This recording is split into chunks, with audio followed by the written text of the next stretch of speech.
I've already found in the short time since my elfing that I had so many preconceptions and even some misconceptions about elves and even sapiens, which have proved mostly to be false. But the one thing I've found is that people are just people for the most part, that sapiens have more in common with the elfdus than differences. Well, besides these damn ears that seem to have a mind of their own. Today's magnificent offering is Elfed, New York, Intern by Erik Shubach. Join me once again as we delve into the depths of fantastic fiction here on the Bored Goddess Book Reviews.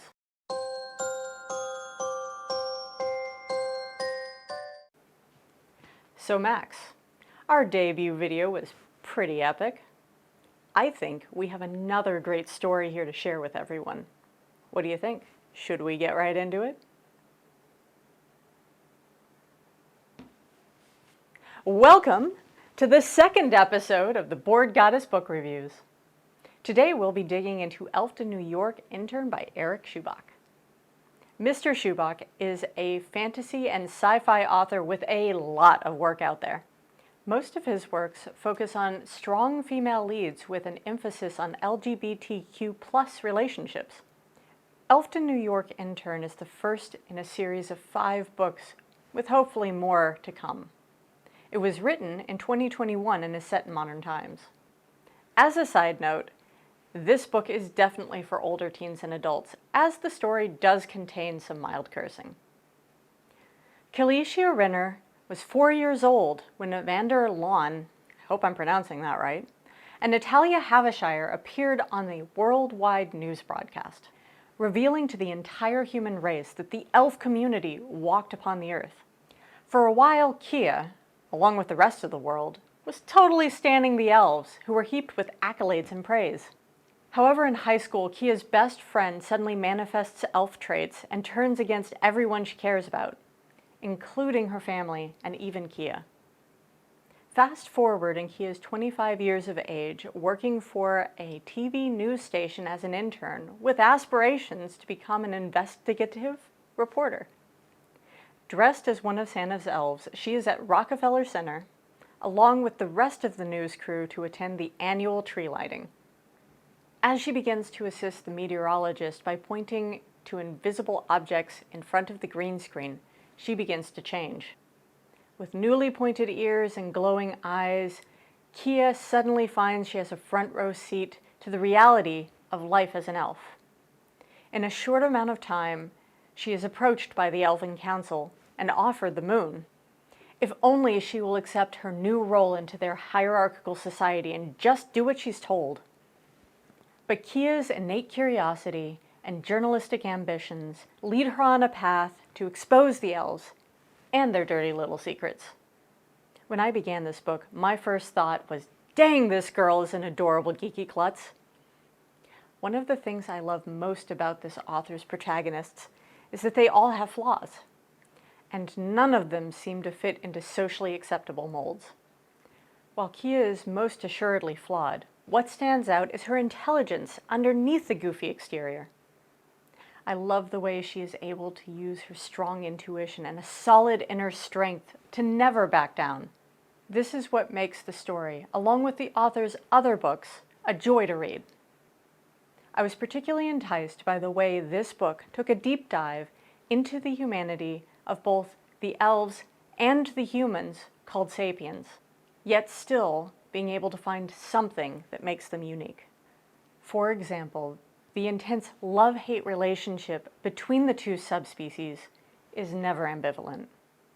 Rarely, as with real life, do we see the, oh well, let's live and let live mentality, which leads to the very worst natures of them both.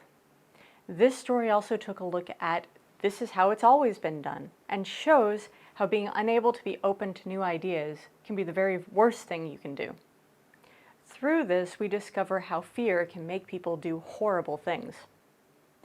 One of the arcs shows this very dark side with the killing of halflings, for no other reason than the possibility exists of exposing the elf secrets to the rest of humanity. I particularly enjoy how Kia finds her own way in this journey. Rather than allowing others to define her, and her unanticipated role, especially after learning some pretty terrible things about her new elven community. I also loved how Kia interacted with some of the more endearing side characters, such as her work wife Lisa, and her ambassador to elfdom, Tana, and the absolutely amazing mountains of elf hunkiness she nicknamed the Cookie Twins, just to name a few. The interactions Kia develops with these other characters is displayed extremely well in the respect she shows all levels of elven society. She makes a difference by showing others that they are equal, regardless of their standing or societal position. As for what I didn't love in this story, there was very little. It is a well-written, well-edited book with wonderful characters. But I wish there had been a bit more depth to the story. Let me clarify. This author has some absolutely incredible story ideas. His ability to see underneath the surface and write it into his work is inspired. But I never really felt fully pulled into the storyline. Now, this isn't to say there weren't moments that I couldn't put it down. And this is the reason I keep picking up his books. But there was definitely room to grow in this particular story. In saying this, I do want to add a footnote. Shubach's later books in this series actually did begin to show some of that intense depth. That grab onto you and won't let go kind of storyline, for which I applaud his growth as an author. There were also two more minor aspects of discontent in this book, both just of my own personal opinions and taste. I wish the book had been longer and not left quite so much on a cliffhanger. Now, don't get me wrong, I completely understand why he did so. It entices the reader to buy the next installment, if for no other reason than just to figure out what happens next. This is just my own personal thoughts as a reader. I'm not a fan of the cliffhanger. So Max, are you ready for the most important part of our review?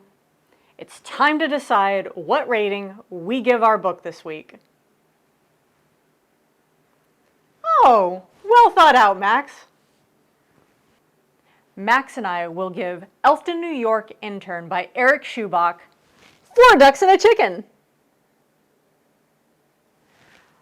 Overall, we love the story and the well-developed characters, but it just missed the mark with its length and its depth of writing.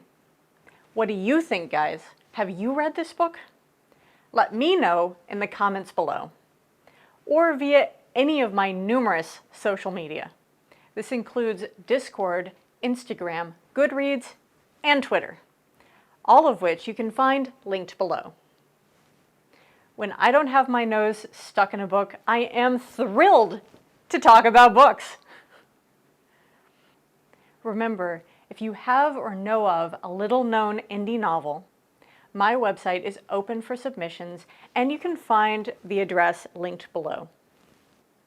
If you're an author and you have a book that you would like me to consider for a video review, please fill out the form on my website.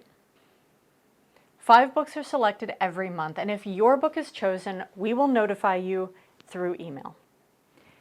If you're a viewer who suggests a book and that story is chosen, I'm going to give you a high five in the video review. Once more, my dears, it's time for me to leave you. Thank you so much for chilling with me. May your day be epic, and may awesomeness follow you like a sad puppy needing hugs.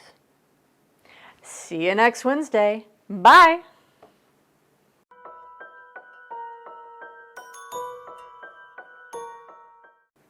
I've already lost words. Blah, blah, blah.